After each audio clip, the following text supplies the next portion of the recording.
Hi hello ಎಲ್ಲರಿಗೂ ನಮಸ್ತೆ. Welcome to my YouTube channel. ನಾನು ನಿಮ್ಮ ವರಲಕ್ಷ್ಮಿ. ಸೊ ನಾನಿವತ್ತು ಸಂಜೆ ವ್ಲಾಗ್ನ ಶೇರ್ ಮಾಡ್ತಾ ಇದ್ದೀನಿ. ಸೊ ಇವತ್ತಿನ ದಿನ ಬಂದು ಶನಿವಾರದ ವ್ಲಾಗ್ನ ನಿಮ್ಮ ಜೊತೆ ಶೇರ್ ಮಾಡ್ತಾ ಇರೋದು. ಈಗ ಸಂಜೆ ಆಗಿದೆ ಆಲ್ಮೋಸ್ಟು. ಇವಾಗ ಮಕ್ಕಳೆಲ್ಲ ಮಲ್ಕೊಂಡಿದ್ದಾರೆ. ಸೊ ನಾನೀಗಷ್ಟೇ ಫ್ರೆಶ್ ಅಪ್ ಆದೆ. ಸೊ ಇವಾಗ ಸಂಜೆ ಆಗಿರೋದ್ರಿಂದ ಸ್ನ್ಯಾಕ್ಸ್ ಏನಾದ್ರು ಮಾಡೋಣ ಅಂತ ಅಂದ್ಕೊಂಡೆ. ಸೊ ಸ್ನ್ಯಾಕ್ಸ್ ಅಂದರೆ ಆಲ್ರೆಡಿ ನಾನು ಶೇರ್ ಮಾಡಿದ್ದೀನಿ. ಸೊ ಮಂಡಕ್ಕಿಂತ ಒಗ್ಗರಣೆ ಮಾಡೋದು ತುಂಬ ದಿನದಿಂದ ಮಾಡಬೇಕಂತ ಅಂದ್ಕೊಳ್ತಾ ಇದೆ. ಸೊ ಆಲ್ರೆಡಿ ನಾನು ಪೂರು ಉಂಡೆ ಮಾಡೋದು ಹೇಗೆ ಅಂತ ಸಹ ತೋರಿಸಿದ್ದೀನಿ. ಹಾಗೆ ಇವತ್ತು ಒಗ್ಗರಣೆ ಮಾಡೋಣ ಅಂದರೆ ಕಡಲೆಪುರಿಯಿಂದ ಒಗ್ಗರಣೆ ಮಾಡೋಣ ಅಂತೇಳಿ ನಿಮ್ಮ ಜೊತೆ ಶೇರ್ ಮಾಡ್ಕೊಳ್ತಾ ಇದ್ದೀನಿ ಸ್ನ್ಯಾಕ್ಸ್. ಸೊ ನಮ್ಮ ಹಸ್ಬೆಂಡು ಸಹ ತುಂಬ ದಿನದಿಂದ ಕೇಳ್ತಾನೆ ಇದ್ದರು. ಸೊ ನನ್ನ ಮಕ್ಕಳು ಪೂರಿ ಉಂಡೆ ಕೇಳ್ತಾಯಿದ್ರು, ನಮ್ಮ ಮನೆಯವರು ಕಡಲೆಪುರಿ ಒಗ್ಗರಣೆ ಕೇಳ್ತಾಯಿದ್ರು. ಸೊ ಅದಕ್ಕೆ ಇವತ್ತು ಫೈನಲಿ ಇವತ್ತು ಮಾಡೋಣ ಅಂತ ಹೇಳಿ ಡಿಸೈಡ್ ಮಾಡಿದ್ದೀನಿ. ಹಾಗೆ ನಿಮ್ಮ ಜೊತೆ ಶೇರ್ ಮಾಡ್ತೀನಿ. ಇವಾಗ ಟೀ ಟೈಮ್ ಅಲ್ವಾ. ಸೊ ಟೀ ಟೈಮಲ್ಲಿ ನಾವು ಈ ಥರ ಮಂಡಕ್ಕಿ ಒಗ್ಗರಣೆ ಮಾಡ್ಕೊಂಡು ತಿಂದರೆ ತುಂಬಾ ಚೆನ್ನಾಗಿರುತ್ತೆ. ಸೊ ಅದನ್ನು ಹೇಗೆ ಮಾಡೋದು ಅನ್ನೋದು ಇವತ್ತಿನ ವಿಡಿಯೋದಲ್ಲಿ ನಿಮ್ಮ ಜೊತೆ ಶೇರ್ ಮಾಡ್ತೀನಿ. ನೋಡಿ ಎಂಜಾಯ್ ಮಾಡಿ. ಸಿಂಪಲ್ಲಾಗಿ ನೀವು ಸಹ ಸಂಜೆ ಟೈಮಲ್ಲಿ ಸ್ನ್ಯಾಕ್ಸ್ನ ಈ ರೀತಿ ಪ್ರಿಪೇರ್ ಮಾಡ್ಕೊತೀನಿ. ಮಕ್ಳಿಗೂ ಎಲ್ಲರಿಗೂ ಸಹ ಇಷ್ಟ ಆಗುತ್ತೆ. ಮನೇಲಿರೋ ಜನಕ್ಕೆಲ್ಲ ಇಷ್ಟ ಆಗ್ಬೋದು. ಹೊರಗಡೆ ಅದು ಇದು ತಿನ್ನೋದಕ್ಕಿಂತ ಮನೆಯಲ್ಲೇ ನೀವು ಈ ರೀತಿ ಸ್ನ್ಯಾಕ್ಸ್ ಮಾಡ್ಕೊತೀನಿ. ಸೊ ತುಂಬ ಕಡಿಮೆ ಸಮಯದಲ್ಲಿ ಕಡಿಮೆ ಇಂಗ್ರೀಡಿಯೆಂಟ್ಸಲ್ಲಿ ದಿಢೀರ್ನೇ ಮಾಡ್ಬೋದು. ಸೊ ಬನ್ನಿ ಅದನ್ನು ಹೇಗೆ ಮಾಡೋದು ಅನ್ನೋದು ಇವತ್ತಿನ ವಿಡಿಯೋದಲ್ಲಿ ಶೇರ್ ಮಾಡ್ತಾ ಇದ್ದೀನಿ. ಇವತ್ತಿನ ವಿಡಿಯೋ ನಿಮಗೆ ಸ್ವಲ್ಪನಾದರೂ ಇಷ್ಟ ಆದರೆ ಲೈಕ್ ಮಾಡಿ, ಶೇರ್ ಮಾಡಿ, ಹಾಗೆ ಕಾಮೆಂಟ್ ಮಾಡಿ. ಸೊ ನಿಮ್ಮ ಅನಿಸಿಕೆ ಅಭಿಪ್ರಾಯನ ಕಾಮೆಂಟ್ ಮೂಲಕ ತಿಳಿಸ್ಬೋದು. ಓಕೆ ಫ್ರೆಂಡ್ಸ್, ಇವತ್ತು ನೋಡ್ಕೊಂಬನ್ನಿ. ಅದು ನಿಮಗೆ ಇಷ್ಟ ಆದರೆ ಸೊ ನೀವು ಸಹ ಮನೆಯಲ್ಲಿ ಟ್ರೈ ಮಾಡಿ. ಇಷ್ಟ ಆದರೆ ನನಗೆ ಕಾಮೆಂಟ್ ಸೆಕ್ಷನ್ನ ತಿಳಿಸಿ ಹೇಗಿದೆ ಏನು ಎತ್ತಾ ಅಂತೇಳಿ. ಸೊ ಕಾಮೆಂಟ್ ಮೂಲಕ ತಿಳಿಸ್ಬೋದು. ಸೊ ಬನ್ನಿ ವಿಡಿಯೋನ ಶುರು ಮಾಡೋಣ, ಓಕೆನಾ. ಸೊ ಆಲ್ಮೋಸ್ಟ್ ಎಲ್ಲ ರೆಡಿ ಮಾಡ್ಕೊಂಡಿದ್ದೀನಿ. ಇಂಗ್ರೀಡಿಯೆಂಟ್ಸ್ ನೋಡ್ತಾ ಇರ್ಬೋದು. ಸೊ ಈ ಸರಿ ನಾನು ಡಿಫ್ರೆಂಟಾಗಿ ಮಾಡ್ತಾ ಇರೋದು. ಸೊ ಇಲ್ಲಿ ನೋಡ್ತಾ ಇರ್ಬೋದು ಕಡಲೆಬೀಜ ತೊಗೊಂಡಿದ್ದೀನಿ. ಕಡಲೆಬೀಜ ಇನ್ನೂ ಜಾಸ್ತಿ ಹಾಕ್ರೆ ಇನ್ನೂ ಚೆನ್ನಾಗಿರುತ್ತೆ. ಸೊ ನಾನೊಂದು 2 ಸ್ಪೂನು ಕಡಲೆಬೀಜ ತೊಗೊಂಡಿದ್ದೀನಿ ಮತ್ತು ಒಣಮೆಣ್ಸಿನ್ಕಾಯಿ ತೊಗೊಂಡಿದ್ದೀನಿ. ಒಣಮೆಣ್ಸಿನ್ಕಾಯಿ ಬದಲಿಗೆ ನೀವು ಬ್ಯಾಡಗೆ ಮೆಣಸಿನ್ಕಾಯಿನ ಹಾಕ್ಕೊಳ್ಬೋದು. ಮತ್ತು ಗೋಡಂಬಿ ಚೆನ್ನಾಗಿರುತ್ತೆ. ಸೊ ಗೋಡಂಬಿ ತೊಗೊಂಡಿದ್ದೀನಿ. ಮತ್ತು ಕರಿಬೇವು, ಹಸಿ ಕರಿಬೇವು ಹಾಕಿ ತುಂಬ ಚೆನ್ನಾಗಿರುತ್ತೆ. ಒಣ ಕರಿಬೇವಿಗಿಂತ ಹಸಿ ಕರಿಬೇವು ಹಾಕಬೇಕು. ಮತ್ತು ಇಲ್ಲಿ ನಾನು ಬೆಳ್ಳುಳ್ಳಿನ ಸಹ ಜಜ್ಜಿ ಇಟ್ಕೊಂಡಿದ್ದೀನಿ. ಬೆಳ್ಳುಳ್ಳಿ ಸ್ವಲ್ಪ ಸಿಪ್ಪೆಯನ್ನು ತೆಗಿಯೋದು ಬಾರ್ದು. ಸೊ ಅದು ಬಿಡಿಸ್ಬಿಟ್ಟು ಹಾಗೆ ಸ್ವಲ್ಪ ಜಜ್ಕೊಳ್ಬೇಕಾಗತ್ತೆ. ಸೊ ಒಂದು 2 ಸ್ಪೂನಷ್ಟು ನಾನು ಹುರುಗಡ್ಲೆ ತೊಗೊಂಡಿದ್ದೀನಿ. ಒಂದು ಅರ್ಧ ಸ್ಪೂನಷ್ಟು ಅರಿಶಿನ ತೊಗೊಂಡಿದ್ದೀನಿ. ಮತ್ತು ಇಲ್ಲಿ ಚಿಲ್ಲಿ ಪೌಡರ್ ಆ್ಯಂಡ್ ಸಾಸಿವೆ. ಸೊ ಇಲ್ಲಿ ಕಡಲೆಪುರಿ ತೊಗೊಂಡಿದ್ದೀನಿ. ಸೊ ನಾನು ಆ ಕ್ವಾಂಟಿಟಿ ಮಾಡ್ತಾಯಿದ್ದೀನಿ. ಆ ಕ್ವಾಂಟಿಟಿಲಿ ಕಡಲೆಪುರಿ ತೊಗೊಂಡಿದ್ದೀನಿ. ಸೊ ಮತ್ತು ಇಲ್ಲಿ ರುಚಿಗೆ ತಕ್ಕಷ್ಟು ಸಣ್ಣಪ್ಪನ್ನ ತೆಗೆದಿಟ್ಕೊಂಡಿದ್ದೀನಿ. ಸೊ ಬನ್ನಿ ಇವಾಗ ಒಗ್ಗರಣೆ ಹಾಕೋಣ. ಸೊ ಇವಾಗ ನಾನು ಒಗ್ಗರಣೆ ಮಾಡೋದಕ್ಕೆ ಒಂದು ಬಾಣಲಿ ಇಟ್ಟಿದ್ದೀನಿ. ಅಗಲವಾಗಿರುವಂಥ ಬಾಣಲಿ ಇಟ್ಟಿದ್ದೀನಿ. ಸೊ ಬಾಣಲಿಗೆ ನಾನು ಒಂದು 2ರಿಂದ 3 ಸ್ಪೂನ್ ಎಣ್ಣೆನ ಹಾಕ್ಕೊಳ್ತಾ ಇದ್ದೀನಿ.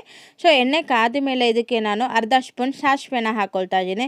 ತುಂಬಾ ಚೆನ್ನಾಗಿ ಇರುತ್ತೆ. ತಿನ್ನೋದಕ್ಕಂತೂ ಒಳ್ಳೆ ಸ್ನ್ಯಾಕ್ಸ್ ಅಂತಲೇ ಹೇಳ್ಬೋದು. ಸಂಜೆ ಟೈಮಲ್ಲಿ ಈ ರೀತಿ ಮಾಡ್ಕೊತೀನಿ, ಸೂಪರಾಗಿರುತ್ತೆ.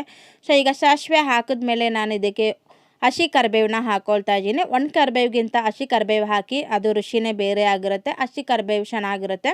ಹಸಿ ಕರಿಬೇವನ್ನ ಹಾಕೋದ್ರಿಂದ ನಮಗೆ ಸ್ವಲ್ಪ ಕಣ್ಣಿಗೆ ತುಂಬಾ ಹೆಲ್ತಿಗೆ ಒಳ್ಳೆಯದು, ಕಣ್ಣಿಗೆ ಒಳ್ಳೆಯದು, ತುಂಬಾ ಹೆಲ್ಪ್ ಮಾಡುತ್ತೆ. ಸೊ ಅದಾದಮೇಲೆ ನಾನು ಜಜ್ಜಿಟ್ಕೊಂಡಿರುವಂಥ ಬೆಳ್ಳುಳ್ಳಿನ ಸೇರಿಸ್ಕೊಳ್ತಾ ಇದ್ದೀನಿ. ಸೇರಿಸ್ಕೊಂಡ್ಮೇಲೆ ಚೆನ್ನಾಗಿ ಫ್ರೈ ಮಾಡ್ಕೊಳ್ಬೇಕು.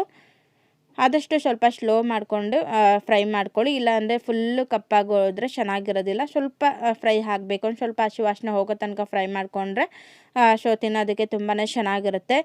ಸೊ ಇದಕ್ಕೆ ನಾನು ಕಡಲೆಬೀಜ ಮತ್ತು ಹುರುಗಡ್ಲೆ ಇದನ್ನು ಸಹ ಸೇರಿಸ್ಕೊಳ್ತಾ ಇದ್ದೀನಿ. ಕಡಲೆಬೀಜ ನೀವು ಜಾಸ್ತಿ ಹಾಕಿದ್ರೆ ಚೆನ್ನಾಗಿರುತ್ತೆ. ನಾನು ಕ್ವಾಂಟಿಟಿ ತಟ್ಟನಂಗೆ ಇಂಗ್ರೀಡಿಯೆಂಟ್ಸ್ನ ಆ್ಯಡ್ ಮಾಡ್ಕೊಳ್ತಾ ಇದ್ದೀನಿ. ಒಂದು 2ರಿಂದ 2.5 ಸ್ಪೂನ್ ನಾನು ಕಡಲೆಬೀಜ ತೊಗೊಂಡೆ ಮತ್ತು 2 ಸ್ಪೂನ್ ಹುರುಗಡ್ಲೆ ತೊಗೊಂಡಿದ್ದೀನಿ ಮತ್ತು ಮೆಣಸಿನ್ಕಾಯಿ ತೊಗೊಂಡಿದ್ದೀನಿ. ಸೊ ಖಾರ ನೋಡಿಕೊಂಡು ನೀವು ಒಣಮೆಣ್ಸಿನ್ಕಾಯಿನ ಸೇರಿಸ್ಕೊಳ್ಬೋದು. ಮತ್ತು ಇದಕ್ಕೆ ನೀವು ಕೊಬ್ಬರಿನಾರ ಹಾಕ್ಕೊಳ್ಬೋದು, ಇಲ್ಲ ಗೋಡಂಬಿನಾರ ಹಾಕ್ಕೊಳ್ಬೋದು. ಎರಡೂ ಹಾಕ್ಕೊಂಡ್ರೆ ಇನ್ನೂ ಚೆನ್ನಾಗಿರುತ್ತೆ. ಬಟ್ ನಾನು ಕೊಬ್ಬರಿನ ಆ್ಯಡ್ ಮಾಡ್ತಾಯಿಲ್ಲ.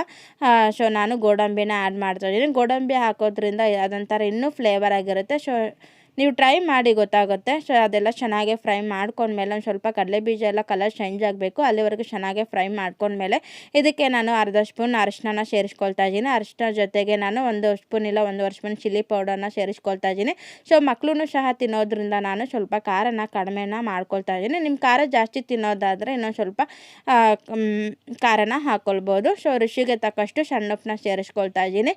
ಸೊ ಯಾವುದೇ ಕಾರಣಕ್ಕೂ ಉಪ್ಪನ್ನ ಸ್ವಲ್ಪ ಕಡಿಮೆನೇ ಹಾಕಿ. ಉಪ್ಪಾಗ್ಬಿಟ್ರಂತ ತಿನ್ನೋದಕ್ಕೆ ಆಗಲ್ಲ. ಸ್ವಲ್ಪನೇ ಹಾಕಿ. ಯಾಕೆಂತ ಅಂದರೆ ಕೆಲವೊಂದು ಕಡಲೆಪುರಿ ಸ್ವಲ್ಪ ಉಪ್ಪಾಗಿರುತ್ತೆ. ಸೊ ಅದನ್ನ ನೋಡಿಕೊಂಡು ನೀವು ಉಪ್ಪನ್ನ ಸೇರಿಸ್ಕೊಳ್ಬೇಕಾಗುತ್ತೆ. ಫಸ್ಟಿಗೆ ನೀವು ಕಡಲೆಪುರಿ ಟೇಸ್ಟ್ ಮಾಡಿ ಅದಾದಮೇಲೆ ಉಪ್ಪನ್ನ ಆ್ಯಡ್ ಮಾಡ್ಕೊಳ್ಳಿ.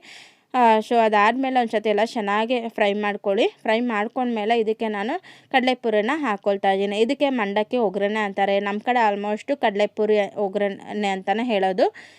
ಸೊ ಕೆಲವೊಂದು ಕಡೆ ತುಂಬಾ ಇದಕ್ಕೆ ಒಂದೊಂದು ಥರ ನೇಮ್ ತುಂಬಾ ವೆರೈಟೀಸಲ್ಲಿ ನೇಮ್ಗಳು ಹೇಳ್ತಾರೆ. ಬಟ್ ನನಗೆ ಗೊತ್ತಿರೋಷ್ಟು ಕಡಲೆಪುರಿ ಒಗ್ಗರಣೆ ಮತ್ತು ಮಂಡಕ್ಕಿ ಒಗ್ಗರಣೆ ಅಂತ ಹೇಳ್ತಾರೆ ನಮ್ಮ ಕಡೆ. ಸೊ ಇವಾಗ ನಾನು ಕಡಲೆಪುರಿ ಹಾಕ್ಕೊಂಡು ಎಲ್ಲ ಒಂದು ಸತಿ ಚೆನ್ನಾಗಿ ಮಿಕ್ಸ್ ಮಾಡ್ಕೊಳ್ತಾ ಇದ್ದೀನಿ. ಮಸಾಲೆ ಇಂಗ್ರೀಡಿಯೆಂಟ್ಸ್ ಎಲ್ಲ ಚೆನ್ನಾಗಿ ಮಿಕ್ಸ್ ಆಗಬೇಕಲ್ವ. ಸೊ ಕೆಳಗಡೆಯಿಂದ ಎಲ್ಲ ಫುಲ್ ಕಂಪ್ಲೀಟ್ ಚೆನ್ನಾಗಿ ಫ್ರೈ ಮಾಡ್ಕೊಬೇಕು. ಆದಷ್ಟು ಗ್ಯಾಸ್ನ ಆಫ್ ಮಾಡಿಬಿಡಿ. ಆಫ್ ಮಾಡಿದ್ಮೇಲೆ ಒಂದು ಸತಿ ಎಲ್ಲ ಚೆನ್ನಾಗಿ ಮಿಕ್ಸ್ ಮಾಡ್ಕೊಂಬಿಡಿ. ಇಲ್ಲ ಅಂದರೆ ಫುಲ್ಲು ಕೆಳಗಡೆ ಕಪ್ಪಾಗಿ ಹೋಗ್ಬಿಡುತ್ತೆ. ಅಂದರೆ ಸೊ ನೀವೆಲ್ಲ ಇಂಗ್ರೀಡಿಯೆಂಟ್ಸ್ ಹಾಕಿರೋದು ಏನಾಗುತ್ತೆ, ಬೇಯ್ತಾ ಕಾವಿಗೆನೆ ಕಪ್ಪಾಗಿ ಹೋಗುತ್ತೆ. ಸೊ ಗ್ಯಾಸ್ನ ಆಫ್ ಮಾಡಿ ಕಡಲೆಪುರಿ ಹಾಕಿಬಿಟ್ಟು ಒಂದು ಸುತ್ತು ಎಲ್ಲ ಮಿಕ್ಸ್ ಮಾಡಿದ್ಮೇಲೆ ಗ್ಯಾಸ್ನ ಆಫ್ ಮಾಡಿದ್ಮೇಲೆ ಒಂದು ಸತಿ ಎಲ್ಲ ಚೆನ್ನಾಗಿ ಮಿಕ್ಸ್ ಮಾಡ್ಕೊಂಬಿಡಿ. ಸೊ ನೋಡಿದರೆ ಎಲ್ಲ ಕಡಲೆಪುರಿ ಒಗ್ಗರಣೆ ಎಷ್ಟು ಚೆನ್ನಾಗಿ ಈಸಿಯಾಗಿ ಮಾಡ್ಬೋದು, ಡಿಫ್ರೆಂಟಾಗಿರುತ್ತೆ.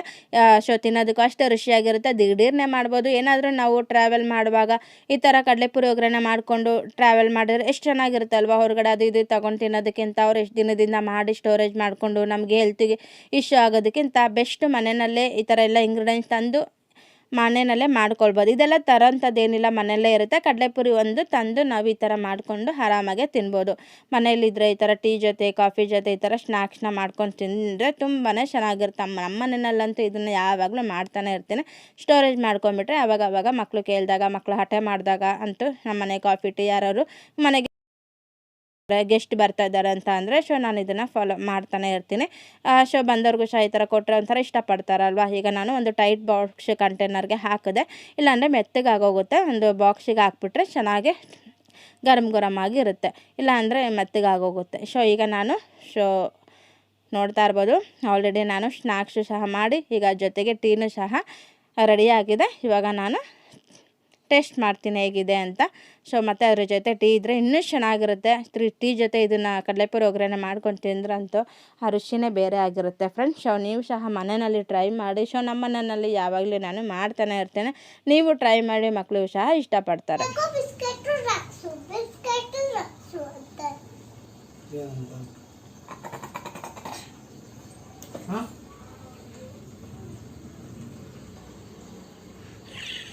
ಸೊ ನನ್ನ ಮಗ ತುಂಬ ದಿನಕ್ಕೂ ಜಾಸ್ತಿ ತುಂಟ ಆಗ್ತಾ ಇದ್ದಾನೆ ನೋಡಿ. ಅವ್ರ ಪಾಪ ಬಂದಿದ ತಕ್ಷಣ ಬ್ಯಾಗ್ನ ನೇತಾಕೊಂಡಿದ್ದಾನೆ. ಸ್ಕೂಲ್ಗೆ ಹೋಗ್ತೀನಿ ಯಾಕೆಂದರೆ ಬೆಳಗ್ಗೆ ಟೈಮ್ ಲಿಕ್ಕಿನ ಬಿಡೋದಕ್ಕೆ ಗಾಳಿ ಅದೇ ಕೂರ್ಬಿಟ್ಟಿದೆ. ಅವ್ರ ಪಾಪ ಬಂದಿದ ತಕ್ಷಣ ಒಂದು ಡ್ರೆಸ್ ಚೇಂಜ್ ಮಾಡೋಂಗಿಲ್ಲ, ಒಂದು ವಾಶ್ರೂಮ್ಗೆ ಹೋಗೋಂಗಿಲ್ಲ. ಆ ಥರ ತುಂಬಾ ಹಠ ಮಾಡ್ತಾನೆ ನನ್ನ ಮಗ. ನನ್ನ ಮಗಳು ತುಂಬ ಮಾತಾಡ್ತಾ ಇದ್ಲು, ಬಟ್ ನಾನು ವಿಡಿಯೋ ಮಾಡ್ತಾ ಇದ್ದೀನಿ ಅಂತ ಹೇಳಿ ಮಾತಾಡೋದು ನಿಲ್ಲಿಸ್ಬಿಟ್ಲು. ಸೊ ನೋಡಿ,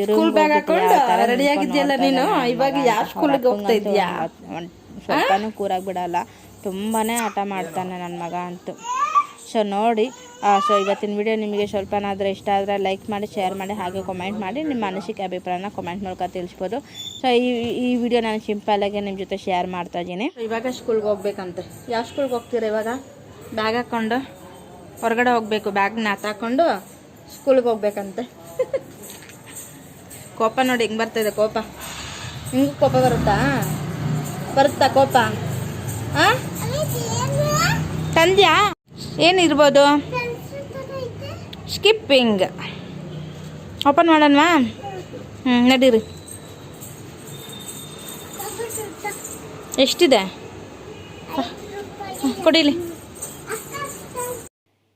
ಸೊ ಇದೇನಪ್ಪ ಪಾರ್ಸೆಲ್ ಅಂತ ಇದ್ದೀರಾ? ಎಸ್, ಇದು ಬಂದು ಮೀಶೋಯಿಂದ ನಾನು ಸ್ಕಿಪ್ಪಿಂಗ್ನ ಆರ್ಡ್ರ್ ಮಾಡಿದೆ. ಯಾಕಪ್ಪ ಸ್ಕಿಪ್ಪಿಂಗ್ ಅಂತ ಇದ್ದೀರಾ? ಬಟ್ ಇದು ಬಂದು ನನ್ನ ಮಗಳಿಗೂ ಮತ್ತು ನನಗೂ ಸ್ಕಿಪ್ಪಿಂಗ್ ಆಡೋದಕ್ಕೆ ಅಂತ ಹೇಳಿ ನಾನು ಆನ್ಲೈನಲ್ಲಿ ಬುಕ್ ಮಾಡಿದೆ. ತುಂಬಾ ಚೆನ್ನಾಗಿತ್ತು. ಬಟ್ ಇದರ ಪ್ರೈಸ್ ಬಂದುಬಿಟ್ಟು 80 ರೂಪಾಯಿ ಏನೋ ಆಫರ್ ಇತ್ತು ಅಂತ ಹೇಳಿ ನಾನು ತೊಗೊಂಡೆ. ಇದು ಫುಲ್ ಪ್ರೈಸ್ ಬಂದುಬಿಟ್ಟು 130-40 ಏನೋ ಇತ್ತು. ಸೊ 80 ಆಫರಲ್ಲಿ ನನಗೆ 85 ರೂಪೀಸ್ ಸಿಕ್ತು. ಸೊ ಕ್ವಾಲಿಟಿ ತುಂಬ ಚೆನ್ನಾಗಿದೆ, ಬಟ್ ವೆಯ್ಟ್ಲೆಸ್. ಇದು ವೆಯ್ಟ್ ಇಲ್ಲ. ಸೊ ಮಗಳಿಗೂ ಸ್ವಲ್ಪ ಅವಳಿಗೆ ವೆಯ್ಟ್ಲೆಸ್ ಅಂದರೆ ಆಡೋದಕ್ಕೆ ಸ್ವಲ್ಪ ಫುಲ್ಲು ವೆಯ್ಟ್ ಆಗಿಬಿಟ್ಟು ಅವ್ಳಿಗೆ ಆಡೋದಕ್ಕೆ ಕಷ್ಟ ಆಗುತ್ತೆ ಅಂತೇಳಿ ಸ್ವಲ್ಪ ಹೈಟ್ಗಾಗಿ ನಾನು ಸ್ವಲ್ಪ ಅವಳು ಬೆಳಗ್ಗೆ ಟೈಮಲ್ಲಿ ಸ್ಕಿಪ್ಪಿಂಗ್ ಆಡ್ಸೋಣ, ನಾನು ಆಡೋಣ, ನನ್ನ ವೆಯ್ಟ್ನ ಕಮ್ಮಿ ಮಾಡ್ಕೋಬೇಕು ಅಂತ ಹೇಳಿ ಸ್ಕಿಪ್ಪಿಂಗ್ ಆಡೋಣ ಬೆಳಗ್ಗೆ ಟೈಮಲ್ಲಿ ಅಂತ ಹೇಳಿ ತರಿಸ್ಕೊಂಡಿದ್ದೀನಿ ಫೈನಲಾಗಿ. ಈ ಥರ ಇತ್ತು. ನನ್ನ ಮಗಳಿಗೆ ಇನ್ನೂ ಆಡೋದು ಹೇಗೆ ಅನ್ನೋದು ಗೊತ್ತಿಲ್ಲ. ಅವಳಿಗೂ ಪ್ರಾಕ್ಟೀಸ್ ಮಾಡಬೇಕು. ತುಂಬಾ ಚೆನ್ನಾಗಿದೆ. ಬಟ್ ನಾನು ತುಂಬ ದಿನದಿಂದ ತೊಗೊಳ್ಬೇಕು ಆಡಬೇಕು ಅಂತ ಹೇಳಿ ಫೈನಲಿ ತೊಗೊಂಡೆ. ಸ್ವಲ್ಪ ವೆದರು ಚೇಂಜ್ ಆಗಿದೆ, ಅದೆಲ್ಲ ಸ್ವಲ್ಪ ಕಮ್ಮಿ ಆದಮೇಲೆ ನಾನು ಇನ್ಮೇಲೆ ಸ್ಕಿಪ್ಪಿಂಗ್ ಆಡಬೇಕು. ಆಡಿದಾಗ ನಾನು ನಿಮ್ಮ ಜೊತೆ ಶೇರ್ ಮಾಡ್ತೀನಿ. ಸ್ಕಿಪ್ಪಿಂಗ್ ಆಡೋದ್ರಿಂದ ನಮಗೆ ಇನ್ನೂ ಒಂಥರ ಎಕ್ಸರ್ಸೈಸ್ ಆದಂಗೆ ಆಗುತ್ತೆ. ಅದಕ್ಕೆ ನಾನು ತೊಗೊಂಡೆ. ಫೈನಲಿ ನೋಡ್ತಾ ಇರ್ಬೋದು, ನಾನು 4 o'clockಗೆಲ್ಲ ಬರುತ್ತೆ ಅಂದ್ಕೊಂಡೆ. ನೋಡಿದ್ರೆ 7 o'clockಗೆ ಡೆಲಿವರಿ ಆಯಿತು. ಬಟ್ ತುಂಬ ಇಷ್ಟ ಆಯಿತು. ಹಾಗೆ ಪಾರ್ಸೆಲ್ ಬಂತು, ಹಾಗೆ ಶೇರ್ ಮಾಡ್ತಾ ಇದ್ದೀನಿ.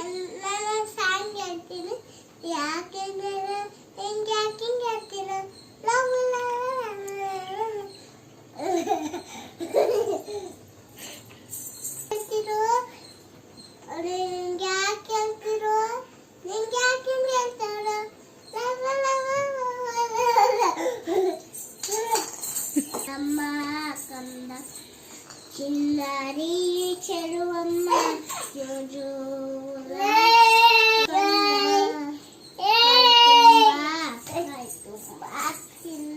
అమ్మల ఆశಗೆ ಅಪ್ಪನ ನಾಡಿತು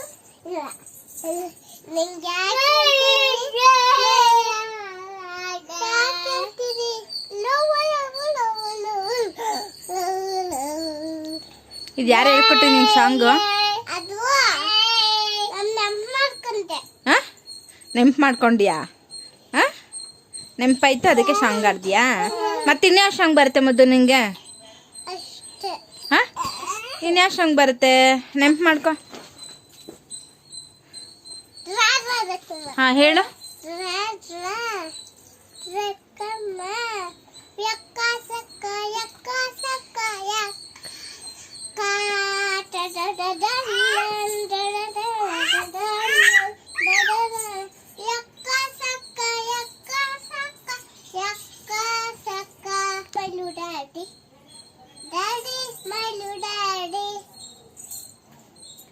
ಆ ಕಡೆ ಬಾ, ಕರೆಕ್ಟಾಗಿ ಕಾಣ್ತಾ ಇಲ್ಲ. ಈ ಕಡೆ ಬಾ.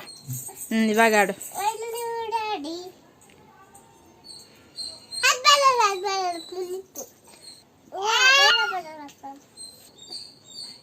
ರಾಜಕುಮಾರ್ ಗೊಂಬೆ ಏಳುತ್ತೈತೆ ಮತ್ತೆ ಏಳುತ್ತೈತೆ. ರಾಜಕುಮಾರ ಹೊಸ ಬೆಲೆ ಕಂಡು ಹೊಸ ಬೆಲೆ ಅಂದು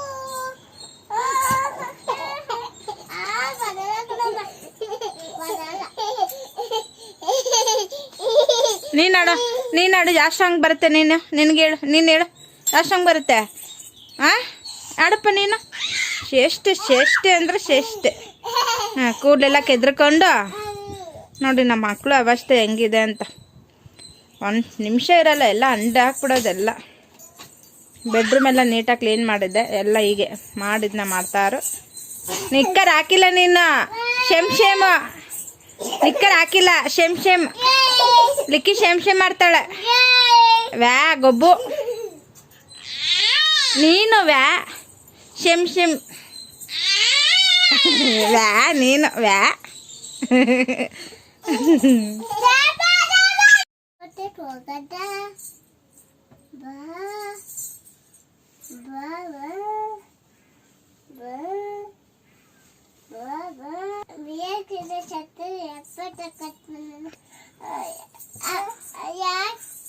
ಚೆನ್ನಾಗೈತ ಅಪ್ಪ ಛತ್ರಿ ತಕಟ್ಟಿರೋದು. ಏನ್ಶಿನ ಛತ್ರಿ ಚೆನ್ನಾಗೈತ. ಎಂತಕ್ಕೆ ತಗೊಂಡೆ?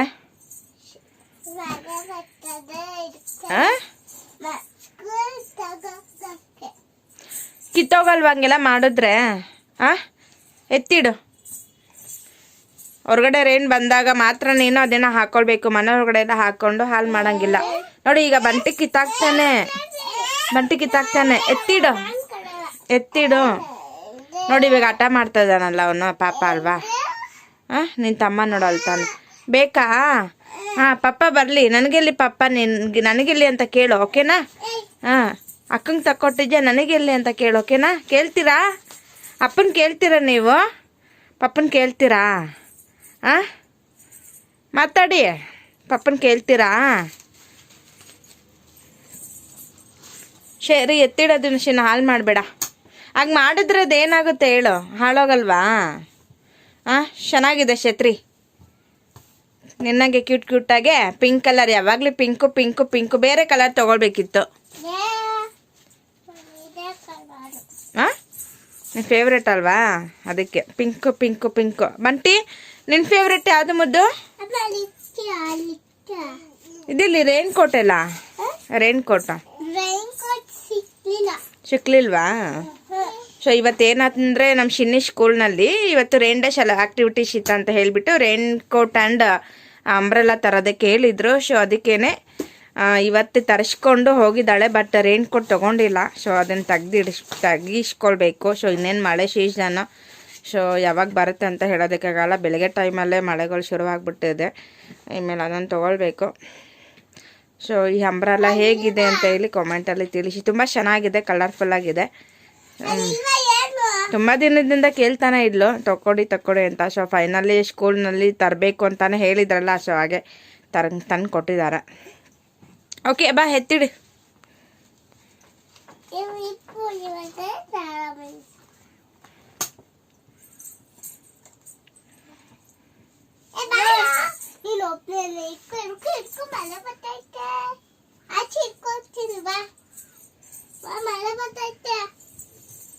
ಇಲ್ಲೋಡ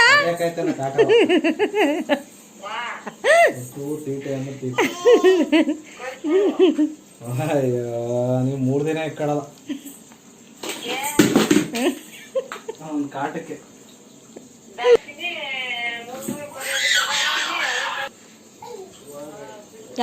ಸೊ ನೋಡಿದ್ರಲ್ಲ ನನ್ನ ಮನೆಯವ್ರು ಫೋನಲ್ಲಿ ನಮ್ಮ ಅತ್ತೆ ಫೋನ್ ಮಾಡಿದ್ರು ಅಂದರೆ ನಮ್ಮ ಮನೆಯವ್ರ ಅಮ್ಮ. ಸೊ ನನ್ನ ಮಗ ಅಷ್ಟು ತುಂಟ ಮಾಡ್ತಾನೆ, ತುಂಟ ಅಂದರೆ ತುಂಟಾನೆ. ನನಗಂತೂ ನಗು ತಡೆಯೋಕೆ ಆಗ್ತಾಯಿಲ್ಲ. ಅಪ್ಪ ನಿಜವಾಗ್ಲೂ ಚೇಷ್ಟೆ ಅಂದರೆ ನಿಜವಾಗ್ಲೂ ಯಾರ ಮನೆಗಾರು ಬಿಟ್ಬಿಟ್ರೆ ನಾವು ಅಷ್ಟೇ ಬೈಕೊಳ್ಳೋದಂತೂ ಗ್ಯಾರಂಟಿ. ಸೊ ಅವನಂತೂ ಒಬ್ಬರು ನೋಡ್ಕೊಳಕ್ಕಾಗಲ್ಲ. ನಿನ್ನ ಮಗನ ನೀನು ಕರ್ಕೊಂಡೋಗಮ್ಮ ತಾಯಿ, ನನ್ನ ಕೈಲಂತೂ ಆಗಲ್ಲ ಅಂತ ಇದಂತೂ ಖಂಡಿತ ಹೇಳ್ತಾರೆ.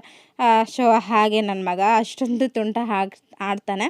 ಹಾಗೆ ಇಷ್ಟೇ. ಇವಾಗ ಮತ್ತೆ ನಮ್ಮ ಲಿಖಿತಾಗೆ ಹೋಮ್ವರ್ಕ್ ಬರೆಸ್ತಾ ಇದ್ದೀನಿ. ಸ್ವಲ್ಪ ಅವಳಿಗೆ ಸ್ವಲ್ಪ ಕಷ್ಟ ರೈಟು ಇಂಡ ಅದೆಲ್ಲ ಸ್ವಲ್ಪ ಹೇಳ್ಕೊಟ್ರೆ ಚೆನ್ನಾಗಿ. ಇದು ಬಂದು ಪಿಕ್ಚರ್ ಬಂದು ಅದು ನೇಮ್ ಕೊಟ್ಟಿರ್ತಾರೆ, ಅದು ರಾಂಗ್ ಇದೆಯಾ ರೈಟ್ ಇದೆಯಾ ಅಂತೇಳಿ ನಾವು ಇದನ್ನು ಫೈಂಡ್ ಮಾಡಬೇಕಾಗುತ್ತೆ. ಸೊ ಹಾಗೆ ಗೈಡ್ ಮಾಡ್ತಾ ಇದ್ದೀನಿ ಹೇಗಿರುತ್ತೆ ಈ ಥರ ಅಂತ ಹೇಳಿ. ಸೊ ಇಷ್ಟೇ ಇವತ್ತಿನ ವ್ಲಾಗು. ಇವತ್ತು ಡಿನ್ನರ್ಗೇನಿಲ್ಲ, ಇರೋ ಸಾಂಬಾರ್ಗೆ ಮುದ್ದೆ ಮಾಡ್ಕೊಬೇಕು. ಮುದ್ದೆ ಇಲ್ಲಾಂದರೆ ರೈಸ್ ಮಾಡಬೇಕಂತ ಅಂದ್ಕೊಂಡಿದ್ದೀನಿ. ಇಷ್ಟೇ ಫ್ರೆಂಡ್ಸ್, ಇವತ್ತಿನ ವ್ಲಾಗ್ ನಾನು ಸಿಂಪಲಾಗಿ ಶೇರ್ ಮಾಡ್ಕೊಂಡಿದ್ದೀನಿ. ಸೊ ನೀವು ಸಹ ಮನೆಯಲ್ಲಿ ಒಗ್ಗರಣೆ ಕಡಲೆಪುರಿ ಹಾಕಿ ಒಗ್ಗರಣೆ ಮಾಡಿ ಸಂಜೆ ಟೈಮಲ್ಲಿ ಟೀ ಕಾಫಿ ಜೊತೆ ತಿನ್ನಿ, ತುಂಬಾ ಇಷ್ಟಪಟ್ಟು ತಿಂತಾರೆ. ಸೊ ನೀವು ಸಹ ಟ್ರೈ ಮಾಡಿ ಹೇಗಿತ್ತು ಅಂತೇಳಿ ನನಗೆ ಕಾಮೆಂಟ್ ಸೆಕ್ಷನಲ್ಲಿ ತಿಳಿಸ್ಬೋದು. ಓಕೆ ಫ್ರೆಂಡ್ಸ್, ಇವತ್ತಿನ ವಿಡಿಯೋ ನಿಮಗೆ ಇಷ್ಟ ಆಗಿದ್ದರೆ ಲೈಕ್ ಶೇರ್ ಕಾಮೆಂಟ್ ಮಾಡಿ, ಹಾಗೆ ಸಬ್ಸ್ಕ್ರೈಬ್ ಮಾಡ್ಕೊಳ್ಳಿ. ಮತ್ತು ನೀವು ಯಾರು ನನ್ನ ಚಾನಲ್ನ ಹೊಸದಾಗಿ ನೋಡ್ತಾ ಇದ್ದೀರಾ, ಸೊ ಪ್ಲೀಸ್ ಸಪೋರ್ಟ್ ಮಾಡಿ, ಹಾಗೆ ಸಬ್ಸ್ಕ್ರೈಬ್ ಮಾಡ್ಕೊಳ್ಳೋದನ್ನು ಮರಿಬೇಡಿ ಅಂತೇಳಿ ಇವತ್ತಿನ ವಿಡಿಯೋ ಇಲ್ಲಿಗೆ ಏನು ಮಾಡ್ತಾ ಇದ್ದೀನಿ. ಸೊ ನೆಕ್ಸ್ಟ್ ವಿಡಿಯೋದಲ್ಲಿ ಸಿಗೋಣ. ಅಲ್ಲಿವರೆಗೂ ಎಲ್ಲರಿಗೂ ಬಾಯ್ ಬಾಯ್, ಥ್ಯಾಂಕ್ ಯು, ನಮಸ್ತೆ.